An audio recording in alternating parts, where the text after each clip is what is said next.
የኔማር ማለዳ የሚጀምረው እንደ ተራ ሰው በስልክ ማንቂያ ደውል አይደለም። ከጠዋቱ 12 ተኩል ላይ በሞንጋራቲባ የሚገኘው ዘመናዊ ቤቱ ቀስ በቀስ እንዲነቃ ያደርገዋል። የመኝታ ክፍሉ መብራቶች ከድቅድቅ ጨለማ ተነስተው በብራዚል የባህር ዳርቻ ላይ የሚወጣውን ፀሐይ በሚመስል ለስላሳ ብርሃን ይሞላሉ። የኔማር አልጋ በራሱ $50,000 ያወጣል። ይህም አልጋ ሌሊቱን ሙሉ በወሰደው የእንቅልፍ መረጃ ላይ ተመስርቶ ጥንካሬውን በራሱ ያስተካክላል። አልጋው በፈረስ ጭራ፣ በበግ ሱፍና በጥጥ በእጅ የተሰራ ሲሆን ለመስራት ብቻ ከ300 ሰዓታት በላይ ፈጅቷል። ከእንቅልፉ ተነስቶ እግሩን መሬት ላይ ሲያሳርፍ በትክክል 72 ዲግሪ ፋራናይት ሙቀት እንዲኖራቸው ተደርገው የተሰሩ የብራዚል ማርብል ወለሎች ያገኘዋል። ይህ ወለል ብቻውን ለመገጣጠም ከ$200,000 በላይ ፈጅቷል። እያንዳንዱ ድንጋይ ከአንድ ማዕድን ማውጫ ተቆርጦ ለ6 ሳምንታት በእጅ የተወለወለ ነው። ከጠዋቱ 1 ሰዓት ላይ ኔማር የግል ስፖርት ማዕከል ውስጥ ይገኛል። ይህ ተራ የስፖርት ክፍል አይደለም፣ እጅግ ዘመናዊ ቴክኖሎጂ የታጠቀ የላቦራቶሪ ማዕከል ነው። ግድግዳዎቹ ላይ ያሉት መስታወቶች ተራ አይደሉም፣ የማይሰበሩ ጭጋግ የማይዙና እንደ ቀኑ ክፍለ ጊዜ ብርሃናቸውን የሚቀያይሩ ናቸው። የግል አሰልጣኙ በሳምንት 3 ቀን እዚህ ያገኘዋል። ከስልጠና በኋላ ወደ ምግብ ቤት ያመራል። ቁርሱ ለዓመታት አብሮት በቆየ የግል ምግብ አብሳይ ይዘጋጃል። የወጥ ቤቱ እቃዎች ሁሉ ሰብዜሮ የተባሉ እጅግ ውድ ብራንዶች ናቸው። ዛሬ ቁርሱ እንቁላል ከአቮካዶ ጋር፣ ትኩስ ብርቱካን ጭማቂና ከአማዞን ደን የመጣ አሳይ ነው። ምናልባት አሳይ ምን እንደሆነ ለማታውቁ፣ አሳይ ማለት ከመካከለኛና ደቡብ አሜሪካ ከሚገኙት የአማዞን ደኖች የተገኘ ከአካያ የዘንባባ ዛፍ የመጣ ትንሽ ወይን ጠጅ የቤሪ ፍሬ ነው። ቤሪዎቹ በፍጥነት ስለሚበላሹ ብዙም ትኩስ ሆነው አይገኙም። ይህ ትንሽ ፍሬ እጅግ የላቁ የጤና ጥቅሞች አሉት። ካሉት ንጥረ ነገሮች መካከል በጤናማ ስብ የበለጸገ ጠቃሚ ኦሜጋ 3፣ ኦሜጋ 6 እና ኦሜጋ 9 ፋቲ አሲድ ይዟል። አነስተኛ የስኳር መጠን፣ ጥሩ የፋይበር ምንጭና በስኳር መጠን ከሌሎች በርካታ ፍራፍሬዎች በእጅጉ ያነሰ ነው። አስፈላጊ ቪታሚኖችና ማዕድናት ያሉ ሲሆን ከነሱ መካከል ቫይታሚን ኤ፣ ካልሲየም አለው። እንዲሁም ሴሎችን ከእርጅናና ስር የሰደደ በሽታዎች ከሚደርስ ጉዳት ይከላከላል። ካሉት ጥቅሞች ውስጥ ጥቂቱን ያነሳ ነው። እስቲ አሁን ደግሞ ወደ ኔማር ቅንጡ ህይወት እንመለስ። እዚህ ቤት ውስጥ ምንም ነገር ከተራ ሱቅ አይገዛም። ጨው እንኳ ከፖርቹጋል ልዩ ቦታ የሚመጣ ሲሆን የአንድ ጣሳ ዋጋ $200 ነው።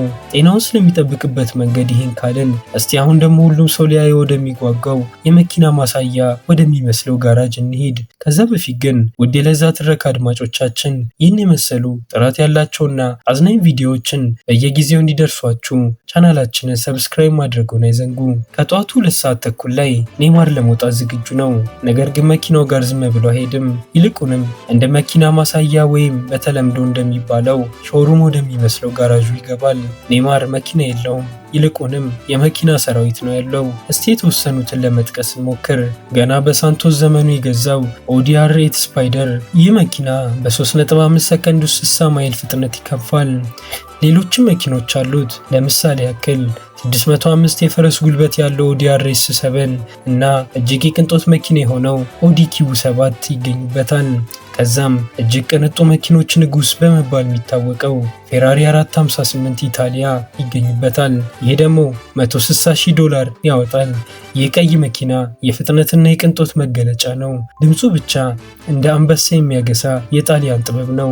እስቲ መኪኖቹ መጎብኘታችንን እንቀጥል። ብርቅየው ማሴራቲ MC12 በዓለም ላይ 50 ብቻ ከተመረቱት መኪኖች አንዱ የኔማር ነው።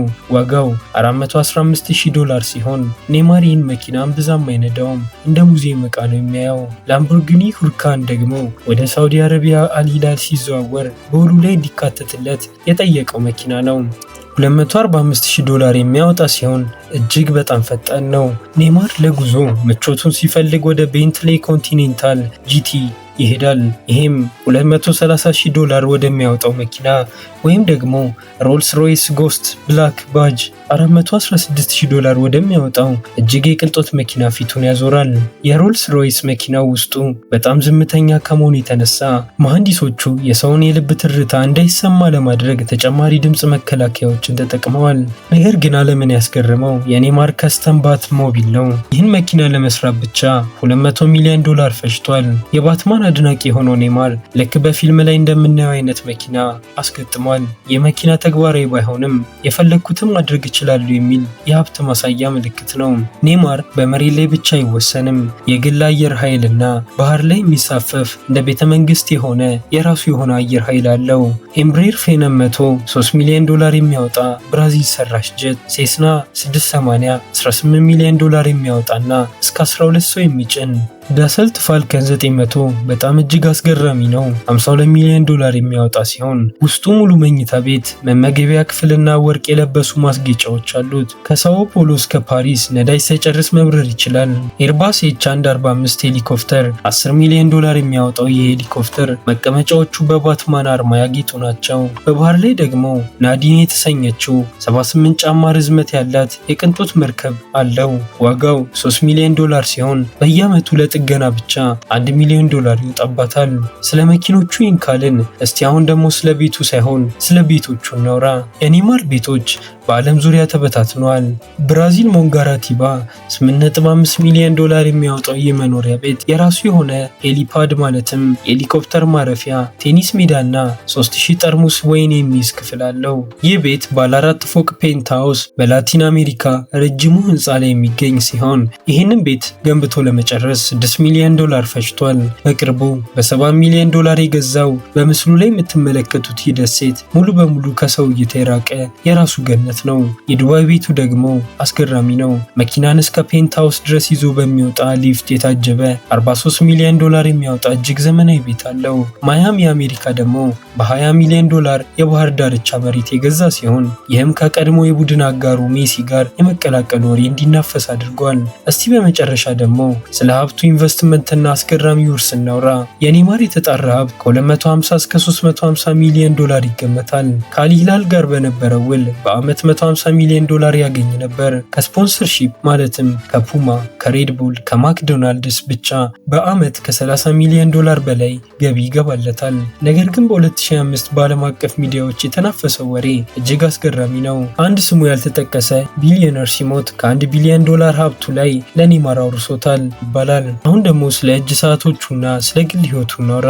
የኔይማር የእጅ ሰዓቶች ስብስብ ብቻውን ከ$10 ሚሊዮን በላይ ያወጣል። ከሰዓቶቹ መሃል በጣም ውድ ሰዓቱ ሪቻርድ ማይል RM68 በመባል የሚታወቀው ሲሆን ዋጋው ብታምኑም ባታምኑም $1.5 ሚሊዮን ነው። ኔይማር ለጨዋታ ብቻ ሳይሆን ለደስታም ትልቅ ቦታ ይሰጣል። ለ500 ሰዎች ለ5 ቀናት የሚቆይ ግብዣ በማዘጋጀት ይታወቃል። የቅርብ ጓደኞቹ ከሱ ጋር አብረው እንዲሆኑ ብቻ በወር $11,000 ደሞዝ ይከፍላቸዋል። በመጨረሻም ስለ ልብ ደግነቱ እናውራ።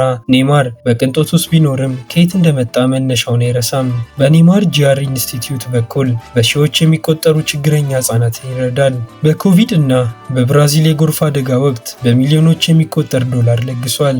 የኔይማር ህይወት የድካም ለዓመታት ወጥ በሆነ መንገድ የመስራት ውጤት ነው። ከድሃ ሰፈር ተነስቶ የዓለምን ቁንጮ የተቆጣጠረ ድንቅ ተጫዋች ነው። በሚሊዮን የሚቆጠሩ መኪኖች እና ቤቶች ቢኖሩትም ለሱ ትልቁ ሀብቱ ደስታውና እግር ኳስ ነው። ውድ አድማጮቻችን የኔይማር ሀብት ለሁላችንም ትልቅ መነሳሻ ይሆነናል።